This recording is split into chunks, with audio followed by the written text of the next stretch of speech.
DJ ಹಳ್ಳಿಯಲ್ಲಿ SIR ಪ್ರಕ್ರಿಯೆಯ ಸಂದರ್ಭದಲ್ಲಿ ಅಲ್ಲಿ ಸೂಪರ್ವೈಸರ್ ಮೇಲೆ ಹಲ್ಲೆ ಮಾಡಿರುವಂತಹ ಘಟನೆ ನಡೆದಿದೆ. ನಮ್ಮ ಜೊತೆ ಈಗ ಸೂಪರ್ವೈಸರ್ ಆಗಿರುವಂತಹ ಫಕೀರಪ್ಪ ಇದ್ದಾರೆ, ಅವರನ್ನೇ ಮಾತಾಡಿಸ್ತೀನಿ ಏನಾಯ್ತು ಅಂತೇಳಿ. ಸರ್, ನಿನ್ನೆ ಮಧ್ಯಾಹ್ನ ನೀವು ಡ್ಯೂಟಿಯಲ್ಲಿ ಇದ್ದಂತಹ ಸಂದರ್ಭದಲ್ಲಿ ಏನಾಯ್ತು ಘಟನೆ? ಯಾಕೆ ನಿಮ್ಮ ಮೇಲೆ ಹಲ್ಲೆಯನ್ನ ಮಾಡಿದ್ರು?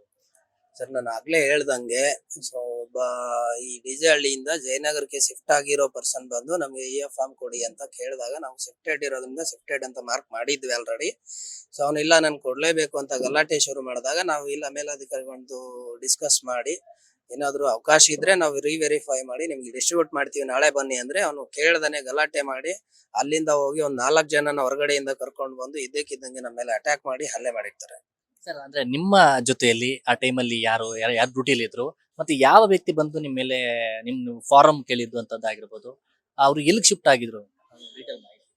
ನನ್ ಜೊತೆ ಆ ಸಮಯದಲ್ಲಿ ಇದ್ದಿದ್ದು ನಮ್ BLO ಮಾತ್ರನೇ. ಅವರು ಲೇಡಿ ಅಂಗನವಾಡಿ ವರ್ಕರು. ಸೊ ಅಂಗನವಾಡಿ ಸೆಂಟ್ರಲ್ಲೇ ಆಗಿರೋದು. ಅಂಗನವಾಡಿ ಸೆಂಟರ್ಗೆ ನುಗ್ಗಿನೇ ಅವರು ಗಲಾಟೆ ಮಾಡಿ ಹಲ್ಲೆ ಮಾಡಿರೋದು. ಸೊ ಅವನು ಕೇಳಕ್ ಬಂದಿರೋನ್ ಯಾರು ದಸ್ತಗೀರ್ ಪಾಷಾ ಅಂತ, ಅವ್ನು ಡಿಜೆ ಹಳ್ಳಿಯಿಂದ ಜಯನಗರಕ್ಕೆ ಶಿಫ್ಟ್ ಆಗಿರೋದು. ನಮ್ಮ ಪ್ರೊಸೀಜರ್ ಪ್ರಕಾರ ಶಿಫ್ಟ್ ಆಗಿರೋರು ಕೊಡೋ ಆಗಿಲ್ಲ, ನಾವು ಅದನ್ನ ಫಾಲೋ ಮಾಡಿರ್ತೀವಿ. ಆದ್ರೂನು ಅವ್ರು ಕೇಳ್ದಂಗೆ ಗಲಾಟೆ ಮಾಡಿ ನಾವು ಗುಂಡಾಗಳು ನಿನ್ನ ಬಿಡೋಲ್ಲ ಹಾಗೆ ಹೀಗೆ ಅಂತ 4 ಜನ ಒಟ್ಟೊಟ್ಟಿಗೆನೆ ಅಟ್ಯಾಕ್ ಮಾಡಿ ನಮ್ಮ ಮೇಲೆ ಹಲ್ಲೆ ಮಾಡಿ ಗಾಯ ಮಾಡಿರ್ತಾರೆ. ಆ ಸಂದರ್ಭದಲ್ಲಿ ಅಂಗನವಾಡಿ ಸೆಂಟ್ರಲ್ ನೀವು ಇಬ್ಬರೇ ಇದ್ದಿದ್ದ? ಪಾಪ ಅವ್ರ ಲೇಡಿ ಅವ್ರ ಮೇಲೆ ಅಟ್ಯಾಕ್ ಮಾಡುವಂತ ಕೆಲಸ ಆಯ್ತಾ ಹೇಗೆ? ಅವರಿಗೆ ಗಲಾಟೆ ಮಾಡಿ ಅವರಿಗೆ ಬೈದಿದ್ದಾರೆ ಅವಾಚ್ಯ ಶಬ್ದಗಳಿಂದ, ಬಟ್ ಅವ್ರ ಮೇಲೆ ಯಾವ್ದೋ ಅಟ್ಯಾಕ್ ಏನೋ ಮಾಡಿಲ್ಲ.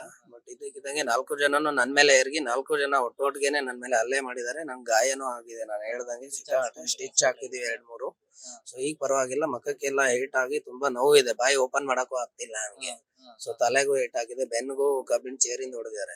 ಸೊ ಅವ್ರ ಮೇಲೆ ನಾನು ಹೇಳೋದಿಷ್ಟೇ, ಇಬ್ರು ಅರೆಸ್ಟ್ ಆಗಿದ್ದಾರೆ, ಇನ್ನಿಬ್ರು ಅರೆಸ್ಟ್ ಆಗ್ಬೇಕು, ಅವ್ರ ಮೇಲೆ ರೌಡಿ ಶೀಟ್ ಓಪನ್ ಆಗ್ಬೇಕು, ಕಠಿಣ ಕ್ರಮ ಆಗ್ಬೇಕು ಅಂತ. ಅಂದ್ರೆ ಇವರು ಅವರ ತಂದೆ ಕೂಡ ಫೋನ್ ಮಾಡಿ ಅವ್ರ ಜೊತೆ ಮಾತಾಡಿದ್ರು, ಪ್ರೊವೋಕ್ ಮಾಡಿ ನಿಮ್ಮನ್ನು ಅವ್ರ ತಂದೆ ಕೂಡ ನಿಂದನೆ ಮಾಡಿದ್ರು ಫೋನಲ್ಲಿ. ಹೌದೌದು, ಅವ್ರ ತಂದೆನೂ ಫೋನ್ ಅಲ್ಲಿ ಕೂಡ ತುಂಬಾ ಅವಾಜ್ ಶಬ್ದದಿಂದ ಶಟಗಳು ಹಾಕಿದ್ದೀರಾ ಲೌಡ ಅದು ಇದು ಅಂತ ತುಂಬಾನೇ ಸೊ ಅಲ್ಲಿಂದಾನೆ ಇವ್ನು ಹೊರಗೆ ಹೋದವನೇ 4 ಜನ ಕರ್ಕೊಂಡ್ಬಂದು ಇಮಿಡಿಯೇಟ್ ಆಗಿ ಏಕಾಏಕಿ ದಾಳಿ ಮಾಡಿದ್ದು.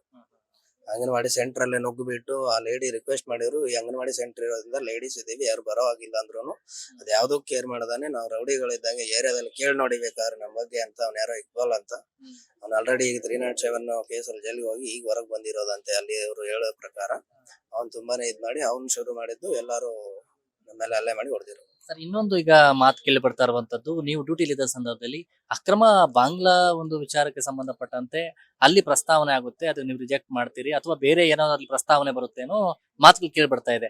ಇದು ಎಷ್ಟು ಮಾತ್ರ ನಿಜನಾ ಅಥವಾ ಹೇಗೆ ಸುಳ್ಳ? ಇಲ್ಲ, ಅದೆಲ್ಲ ಸುಳ್ಳು ಮಾಹಿತಿ. ಯಾವ್ದು ಬಾಂಗ್ಲಾ ಇನ್ನೊಂದು ಮತ್ತೊಂದು ಅಂತ ಇಲ್ಲ.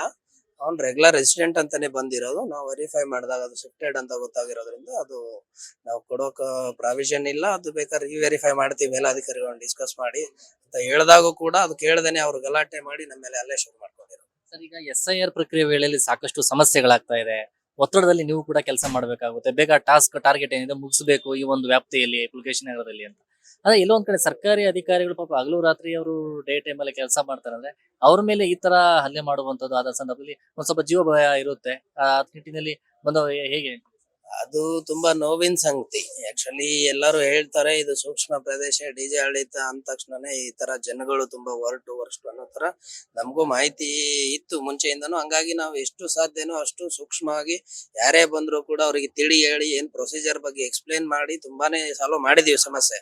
ಬಟ್ ಈ ಬಂದಿರೋಂಥವ್ರು ಇವರೆಲ್ಲ ರಾಕ್ಷಸರು, ಇವರೆಲ್ಲ ಕ್ರಿಮಿನಲ್ ಬ್ಯಾಕ್ ಗ್ರೌಂಡ್ ಇರೋರು ಅಂತ ಏರಿಯಾದಲ್ಲಿ ಕೂಡ ಜನ ಹೇಳಿದ್ರು. ಹಂಗಾಗಿ ಅವ್ರನ್ನ ಹಿಂಗೆ ಬಿಟ್ರೆ ಅವ್ರು ತುಂಬಾ ಇನ್ನು ಹೆಚ್ಚಿನ ಮಟ್ಟಕ್ಕೆ ಒಂಥರ ಒಂದು ಅಪಾಯಕಾರಿ ಜನಗಳು ಅನ್ಸುತ್ತೆ. ಹಾಗಾಗಿ ಅವ್ರುಗಳನ್ನ 4 ಜನನು ರೌಡಿ ಶೀಟ್ರಿಗೆ ಸೇರಿಸ್ಬಿಟ್ಟು ಅವ್ರಿಗೆ ಕಠಿಣ ಕ್ರಮ ಕೈಗೊಳ್ಳಬೇಕಂತ ನಾನು ಹೇಳೋದು. ಸರ್, ನಾನು ಇನ್ಸಿಡೆಂಟ್ ಆದ ಸಂದರ್ಭದಲ್ಲಿ ತಕ್ಷಣ ಬಂದು ಕಂಪ್ಲೇಂಟ್ ಕೊಟ್ರ ಅಲ್ಲ 112 ಪೊಲೀಸ್ ಅವರು ಸ್ಪಾಟ್ ಬಂದಿದ್ರ? ದೂರು ಕೊಡೋ ವಿಚಾರದಲ್ಲಿ ಯಾರಾದ್ರೂ ಬೇಡ ಇಲ್ಲೇ ಮಾತಾಡಿ ಬಗೆಹರಿಸ್ಕೊಳ್ಳೋಣ ಆ ತರ ಏನಾದ್ರು? ಇಲ್ಲ, ಆಕ್ಚುಲಿ ಏನಾಗಿದೆ, ನಾವು ಅಲ್ಲಿ ಅವ್ರಿಗೂ ಅಟ್ಯಾಕ್ ಮಾಡಿ ಗಲಾಟೆ ಮಾಡಿ ಅಂಗನವಾಡಿ ಸೆಂಟರ್ ಒಳಗೆ ನಮ್ಮ ಮೇಲೆ ಹಲ್ಲೆ ಮಾಡ್ತಿರ್ಬೇಕಾದ್ರೆ ಅಲ್ಲಿ ರೌಂಡ್ಸ್ ಅಲ್ಲಿರೋ ಪೊಲೀಸರಿಗೆ ಮಾಹಿತಿ ಹೋಗಿದೆ.